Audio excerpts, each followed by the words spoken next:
And here's the thing, even if you're not getting to the point of internship, even as a first or second year student, I would still look into the site and still do some research, because you can gain a lot of knowledge from just looking through what sites you may want to apply to.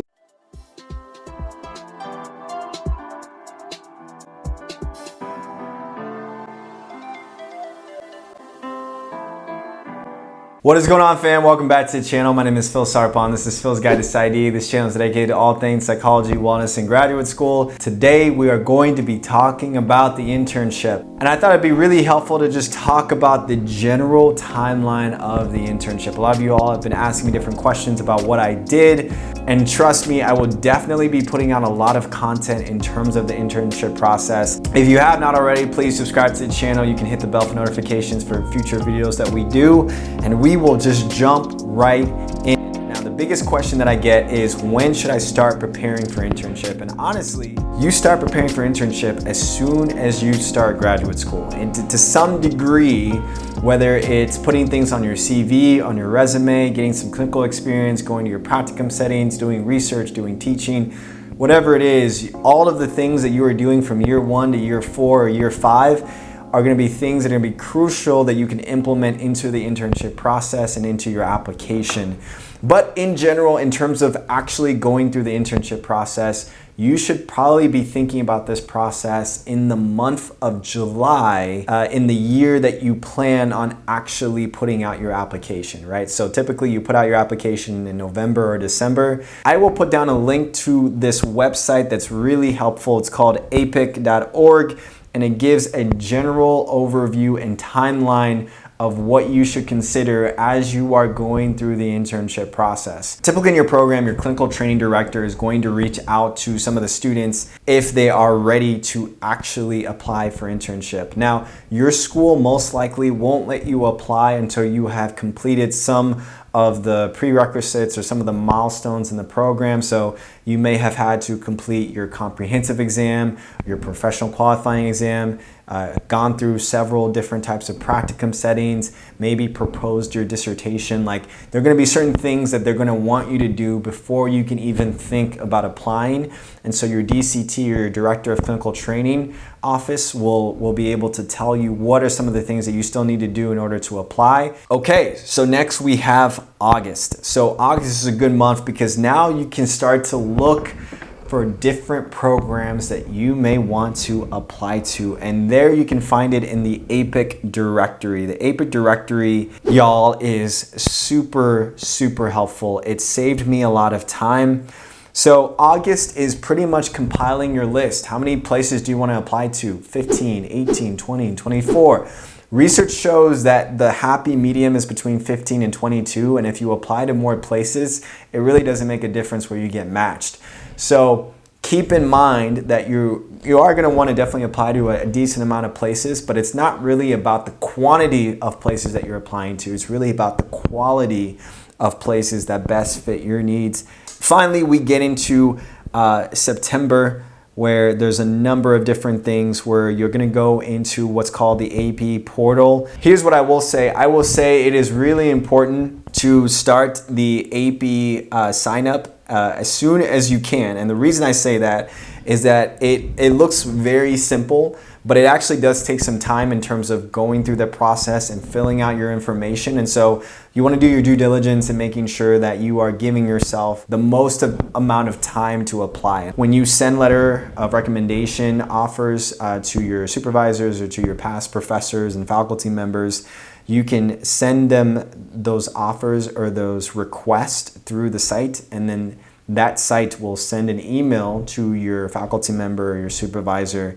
and then they can submit their letter through that portal, and it'll automatically kind of show up on your platform. Now, you may not be able to see the letter and what they write, but you'll be able to see that it's completed on the platform. So it's nice because the platform is just a one-stop shop for everything. It's going to include all of the written materials that you have, all of the application materials, all in that one spot. The other thing that you're going to be aware of, the other thing that's going to happen too, is that your DCT, your Director of Clinical Training Director, is going to be making sure to pretty much verify your hours that you've done throughout your graduate school career, and essentially once they verified those hours, they'll be able to send it in through that platform, the AP platform, where it will also be held as well. Finally, we get October, where you can register for the match. I'll go ahead and click this website. So this is the NMS website. So this is where you are actually, after you get done with all of your interviews, you're gonna rank your sites on this website. The other thing about this website is that whenever you get an offer to interview, if there's a site that offers you, like they want to interview and they want to see you virtually, they can also send you potential dates through this site. So on your email, you'll get a notification from this website, and then you'll be able to click on that link and it'll take you through the number of interview dates and times, and you can choose those dates and times, and sometimes you can even reschedule yourself without actually having to talk specifically with the site. So it is a great site in terms of scheduling your interviews and also ranking your interviews, and kind of keeps it together in terms of an organized fashion. So that is what you want to do in October. You also want to get your materials together. So you're going to have to be going through some essays. You're going to have to be going through there might be sites that request you to turn in a sample of a written report. You want to make sure that you de-identify that report, make sure that you're good there. In terms of submitting your application, there's going to be your CV, right? That's going to be really important. There's going to be the 4 500-word essays. They're going to ask you for a completed cover letter, and they might ask you for those supplemental materials like testing reports or testing summaries that you can upload as well. Again, make sure that all of that information is de-identified and that you've proofread everything to make sure that it's good to go. When you register for the match, it's about $130, so keep in mind for that. And when everything looks good, you can submit your application. Now, it is strongly recommended to submit your application 72 hours before the deadline. That's just because you're gonna have to pay for each site that you apply to. And in terms of the processing fees and in terms of the website, you just want to make sure you give yourself enough time that if there is an error that comes up, that you can give yourself enough time to troubleshoot it with an IT person and figure it out on your own. Finally, November, December is where you start to practice interviews, and there are a lot of people that actually do start getting interviews in December. December, January is where you're primarily going to get most of your interviews, especially in January. And then February, you're going to rank your sites in terms of where you want to go to. You don't have to rank all of your sites. If there are places that you interview at that you're like, oh, I don't want to be here, you don't have to rank that site. You can just rank the sites that you want to go into.